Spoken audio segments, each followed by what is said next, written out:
نن محترمو د رپې شپه ده او ورسره د جمعې شپه هم ده. د جمعې شپې ځانله دومره ډېر زیات برکات دي چې د هغې څه انتها نشته دی او دغه رنګ یې د رپې د شپې ډېر زیات فضایل دي او ډېر زیات برکتناکه شپه ده. په دې شپه باندې محترمو څوک 2 رکعته نفل وکړي او دا وظیفه وکړي انشاءالله العزیز چې څومره هم حاجات دي، څومره هم پریشانۍ دي، څومره هم پر انسان باندې تکالیف راځي، څومره هم پر انسان باندې خوشحالي راځي، څومره محترمو انسان ته ټینشن دي، انشاءالله العزیز تمامو حاجتونو حل پکې دی او دغه رنګې د تمامو مشکلاتو حل هم په دې نن شپه کې دی. کوشش وکړئ تاسو په نن شپه کې دا وظیفه وکړئ، انشاءالله العزیز بیا تماشه کوئ چې الله پاک ستاسو حاجت څومره په ښه طریقې سره، څومره په بهترین طریقې سره دا پوره کوي. بسم الله الرحمن الرحیم. شروع کوم د ډیر زیات بخښونکي او د ډیر زیات مهربان رب په نوم باندې. زه ګواهي ورکوم د دې خبرې چې د الله پاک نه علاوه د عبادت لایق څوک نشته او نبی کریم صلی الله علیه و آله وسلم د الله پاک بنده او رسول دی.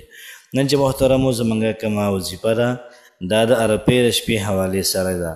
د عرفه په شپې باندې دا وظیفه او دغه رنګې د جمعې په شپې باندې دواړه مبارک شپې راجمع شي نو د دې نه محترمو نور علی نور دا اساس شي. ډېره زیاته قیمتي شپه راویږله.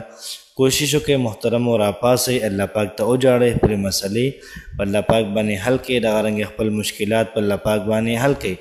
دغه رنګې سبا د محترمو د عرفې ورځ ده. کوشش وکړئ په خپل هم روژه ونیسئ، دغه رنګې څومره چې حل کې کور کې وي او د چا طاقت وي، د چا وس وي، روژه نیولی شي پکار ده چې روژه ونیسي. نبي کریم صلی الله علیه و آله وسلم فرمایي زه د الله پاک نه کلک یقین ساتم چې څوک د عرفې روژه ونیسي الله پاک به د انسان یو تیر شوي کال او د یو راتلونکي کال ګناهونه دا معاف کړي. د 2 کال ګناهونه موږ او تاسو ته معاف کېږي. څومره بهترین خبره ده. د وظیفې ترتیب او د وظیفې طریقه کار به داسې وي چې تاسو د عرفې په شپه باندې 2 رکعته نفل وکئ. نیت کوم 2 رکعته نفل صلات حاجت مونځ ادا کوم په دې ذروه پر رضا د خدای حاصل تعالی را محمد کعبه شریف په لور کو الله اکبر. بیا به د هغې نه بعد ثنا تاسو شروع کوئ چې کله تاسو ثنا وویله بیا به د هغې نه بعد بسم الله به ووایئ او دغه رنګې د هغې نه بعد به سورة الفاتحه ووایئ. دغه رنګه سورة الاخلاص یعنې قل هو الله احد دا به تاسو 10 پیرې ووایئ په یو رکعت کې او دغه رنګې په 2م رکعت کې هم تاسو سورة الاخلاص 10 پیرې ووایئ. نو تاسو 2 رکعته نفل صلات حاجت دا برابر کوئ. چې کله ستاسو نفل دا برابر شو بیا به د هغې نه بعد تاسو درود ابراهیمي یا بل درود کو درځي تاسو له نو هغه به 100 پیرې ووایئ. 100 پیرې هم درود شریف ویلي. بیا به د هغې نه بعد تاسو یا ارحم الراحمین دا به 314 پیرې ووایئ. حدیث کې راځي چې کم سړی یا ارحم الراحمین باندې دوا وغواړي الله پاک له دوا لازمن دا قبلی او تاسو 314 پیرې تاسو یا ارحم الراحمین دا ووایئ.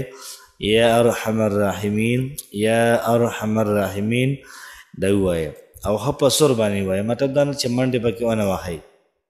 بیا د هغې نه بعد تاسو بیا 100 پیرې درود ابراهیمي او بیا لاسونه بره کړئ او خپل حاجت په الله پاک باندې قبول کړئ او په الله پاک باندې دا ومنئ.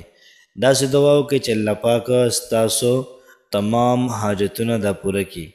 داسې دعا وغواړئ چې الله پاک ستاسو تمام امیدونه دا پوره کړي او په دې ترتیب باندې دعا غوښتل پکار دي چې ای زموږ ربه، ای خالقه او ای مالکه زموږ د رزق مسله ده، د رزق مسله موږ له حل کړي. ای د پوره جهان ربه، ای د پوره کائنات ربه د ټولو خلکو ته رزق ورکړي. ای الله پاکه موږ ته رزق راکړي او د رزق بندوبست دا زموږ وکړي. په دې طریقې سره که څوک د نکاح لپاره کوي نو داسې ووایه چې ای د پوره کائنات ربه د ټولو خلکو له رشتې تا ورکړي دي، ای ربه موږ له پکې رشته دا راکړي. انشاءالله العزیز الله پاک به ستاسو د رشتې مسله دا به ختمه کړي. دغه رنګې د ویزې مسله ده په دغه ترتیب باندې دعا وکړئ چې څه مسله وي لومبیا د الله پاک تعریف بیا د هغې نه بعد څیز غوښتل دا پکار دي. انشاءالله العزیز د الله پاک ذات نه کلک امید ساتم چې الله پاک ستاسو هر قسم مسله دا به پوره کړي. الله پاک هم خوشحاله آباد ساته. السلام علیکم ورحمت الله وبرکاته.